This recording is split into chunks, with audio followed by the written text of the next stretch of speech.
咁啦，嗱，今日咧，我哋面對難題咧，你要學好嘅嘢就更加多啦。幫我記今日2個重點就得㗎啦。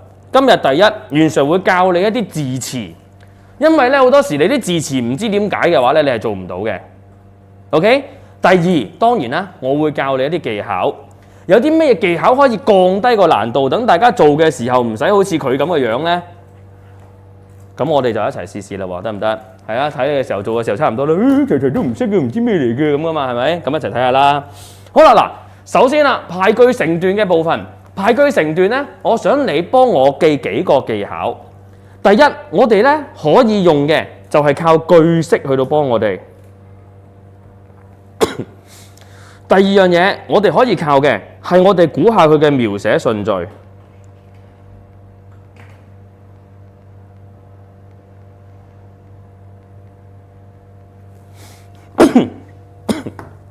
好啦，句式即係講緊成日啲關聯詞，我哋點樣用啊？好多時咧話因為後面跟所以你知噶嘛，係咪？但係難少少嗰啲你哋就會唔知啦。所以今日我哋會學下啲句式。第二，你應該要學識一啲叫描寫順序。例如最簡單，如果我寫景嘅時候，我會寫下遠處又寫近，之後又遠又近，又遠又近咁樣啊？唔會噶嘛，我一係由遠至近，一係由近至遠噶嘛，啱唔啱？呢啲就係我哋所講嘅寫作順序，驚唔驚我講乜？如果我哋呢兩步做好咗嘅時候，再配搭我哋識多啲字詞句式，呢啲就唔難噶啦。OK， 咁所以啦，我哋3題，我會用3個方向一齊睇睇佢。好啦，微笑力量無窮啊，使生活美滿充實啦，不經意積極啊，跟住從而提高工作效率啦，不僅為乜乜。第一招句式。即係睇下有冇啲關聯詞啊嘛，係咪？例如咩啊？不僅點點，還點點噶嘛，係咪啊？咁呢兩個你咪好似拼圖咁樣，已經將佢黐埋咗先咯。get 唔 get 到先 ？OK， 好啦，跟住我哋睇下寫作嘅順序。寫作順序，如果佢入面有動詞嘅話，係超級易做嘅，因為動詞嘅順序你好難撈亂嘅。咩叫動詞嘅順序好難撈亂咧？即係咧，喂，食飯、沖涼、瞓覺、除衫，你會點樣排啊？除衫再食飯，跟住就沖涼，最尾瞓覺，會唔會啊？你唔使除衫噶嘛，食飯係咪啊？所以會咩啊？食飯、除衫、沖涼、瞓覺咁樣噶嘛，係咪？呢啲就係成日講嘅描寫順序，得唔得先？好啦，我哋一齊留意下呢度。好大部分同學仔咧，你哋有個天生嘅能力，你做得到噶，就係開頭嗰句你好少錯嘅。OK， 點啊？你知不咩料啊 ？OK。開頭好少錯，大家都知 A 係開頭嘅，冇人唔識寫個 A 落去嘅。好啦，咁即係話剩翻 B、C、D、E， 我哋睇下啲順序咯。第一個係變得美滿充實，第二個變得積極，第3個提高效率，第4個帶來好心情。好啦，我哋一齊考慮下啲順序啊。我想問你，第一件事應該係會提高咗工作效率之後先好心情啊，之後先積極啊，定係之後就直接美滿啊？唔會噶嘛，係咪啊？所以我哋一定係咩啊？不僅帶來好心情，跟住積極咗，你先可以提高個效率噶嘛？啱唔啱數先？好唔 OK？因為你做嘢唔積極，你點樣做提高工作效率啫？知咩叫工作效率啊？即係做嘢，人哋做1個鐘嘢，你做1個鐘嘢，你嘅1個鐘做得多啲嘅，嗰啲叫效率高，好唔 OK？咁你會無啦啦高咗效率噶嘛？係咪啊？咁你一定係好心情積極咗先啊嘛，咁所以咪意思咯，係啊，明唔明呢個位點解意思先？好啦，咁跟住搞掂依同事啦，然之後，喂，生活美滿咗之後先有工作效率，定工作效率好咗之後先美滿㗎 ？Yes， 搞掂咯，所以答案咪 D， 跟住到 boy 咯，呢個咪完成咗一題好似懶懶地嘅題目咯 ，get 唔 get 先？好啦，呢度搞掂嘅話，呢個只係 level 1啫。我哋去埋 level 2，再一次用埋頭先我哋嘅技巧，又試下讀佢一次，睇下佢講乜鬼啦喎。於是猛力咁樣去拍打個翅膀，於是係一個連接用噶嘛，係咪啊？梗係前面有某樣情況佢先於是咁噶嘛，係咪啊？例如，呢個阿石曉南暗戀咗袁 Sir 好耐啦。於是佢向袁 Sir 表白，喂，梗係前面有個前設先會於是噶嘛，係咪？好啦，咁呢個我哋唔會開頭啦，跟住同埋啲動詞要小心啦，猛力拍打字旁啦，掙脫啦。好啦，第二個，此時開始慢慢地捲起來。喂，個動詞係慢慢捲啦，同埋有開始啦，係咪啊？應該係早期定後期㗎呢個嘢？早期先會用開始㗎嘛，係咪啊？你唔會最尾開始㗎嘛？好啦，一隻小蜜蜂被乜乜黏住了，呢個大家都知開頭㗎啦，唔多講呢題。其實你淨係睇到開頭，你已經贏咗半啦。好，繼續。可是佢在呢個越掙扎，喂，可是應該係一個連接詞啦嘛，而且係前後應該相同定相反嘅嘢啊？相反嘅嘢我會用可是㗎嘛。好啦，越是拼命掙扎，又幫我間低個叫做連接詞啊。越乜乜，下一句會係點㗎？都係越乜乜，跟住點啊？例如咩啊？我越是開心，唔係，我越是唔開心，我嘅心情就越是唔好，係越乜乜越乜乜㗎嘛？得唔得先呢個位？所以佢下面嗰度咧有冇啊？越捲越緊啊！見唔見到啊？呢個位又有另外一個連接詞，我咪連埋佢哋咯。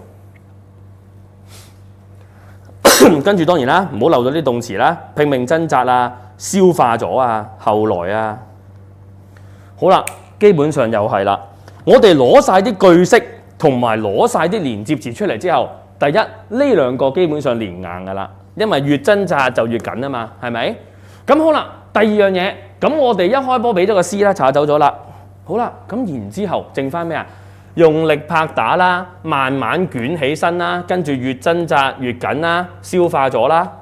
喂，我想問你啦，應該知道邊一個動作定係最尾嘅？會唔會消化咗之後先俾人掙扎咁樣嘅？消化咗一定係最尾，啱唔啱數 ？OK， 所以我哋寫埋個最尾落去。好啦，即係我哋剩翻拍打翅膀，葉子捲起，越掙扎越緊。會唔會越掙扎越緊嘅時候，個葉先開始捲㗎？咁同埋應該要開始掙扎之後先會越掙扎越緊㗎嘛？啱唔啱？咁所以再下一個嘅時候，陳浩銘啊，咁到底邊一個先係答案啊？再下一個嗱，呢個想要掙脫，呢個開始捲起啦，捲過嚟啦，跟住剩翻呢個啊，越掙扎同埋越緊。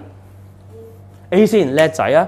咁梗係即刻開始個拍打翅膀啦，係咪？嗱，唔好意思，讚錯咗佢添，講錯咗。喂，我想問你啦，越掙扎越緊，佢無啦啦點解要掙扎先？有啲咩前設令到佢要掙扎㗎？記唔記得我講過，於是前面有個前設㗎？有啲咩情況下令到佢開始掙扎啊？係啦，個塊葉要開始捲佢先會掙扎㗎嘛。如果唔係，佢就咁黐住咗，佢可能未必要掙扎㗎嘛，係咪？明唔明白我講乜？冇咁心急㗎嘛。所以我哋先 B， 跟住先 A。咁掙扎咗開始啦，咁梗係越掙扎就越緊，最尾先死咗啦，係咪？所以答案咪就係咁樣咯。get 唔 get 到個句式同埋個描寫順序係點樣睇啊？明唔明白呢度啊？好啦，跟住下面其實又係差唔多嘅嘢。嗱，第一個留意佢係整個大地嘅，第二個係棵樹率先，幫我圈住率先。第三個係白馬路 ，sorry， 平日灰黑嘅馬路，同埋係最後嘅，跟住再落屋頂也點點嘅，非常富有詩意呢個唔多講啦。大家知唔知叫詩意啊？咩叫有詩意啊？好有畫面，即係個畫面係靚定唔靚㗎？應該有詩意嘅嘢係講緊美啦，你可以寫，即係美嘅。好啦。又嚟多頭先嗰招咯喎！第一步有啲乜嘢一定開頭，大家應該 OK 㗎。邊一句會開頭㗎 ？D 落雪梗係開頭先啦，因為全部講雪落咗嚟之後點啊嘛，係咪？所以 D 開頭我哋送嘅呢個。好啦，跟住落雪之後，我哋睇下四幾個句子咯喎。成個大地白咗，個翠綠嘅大樹率先白咗，最後馬路白咗，屋頂也白咗，同埋好靚。OK？咁我想問你，會唔會一開波好靚，跟住全部先白咗咁樣㗎？唔會。咁一開波邊樣嘢白先啊？俊熙，你幫我睇下有啲咩字詞話俾你知先。咁快整個大地啊？你諗下先，會唔會一開始成個大地白咗，跟住先慢慢到其他嘢白？唔會。邊個白先？有埋提示俾你㗎，有個先字喎，阿姐。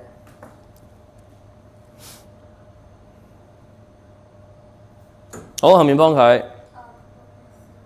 係邊度啊 ？B 咯，棵樹率先啊嘛，係咪啊？率先咪即係最先咯，係咪？所以啦，棵樹白咗先，跟住到咩白？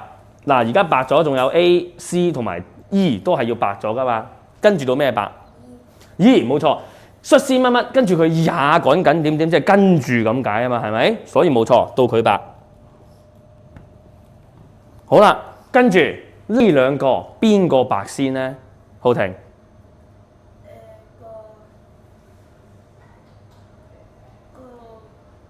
A 定 C？ 大地先 A 錯咗。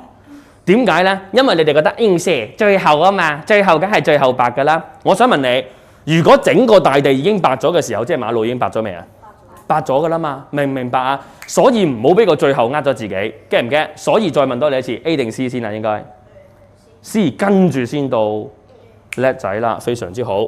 A 係最後嘅，咁最後。落晒雪，白晒啦嘛，白晒之後就話佢好靚啦，所以我哋成個概念係咁樣做，get 唔 get 到個概念 ？OK，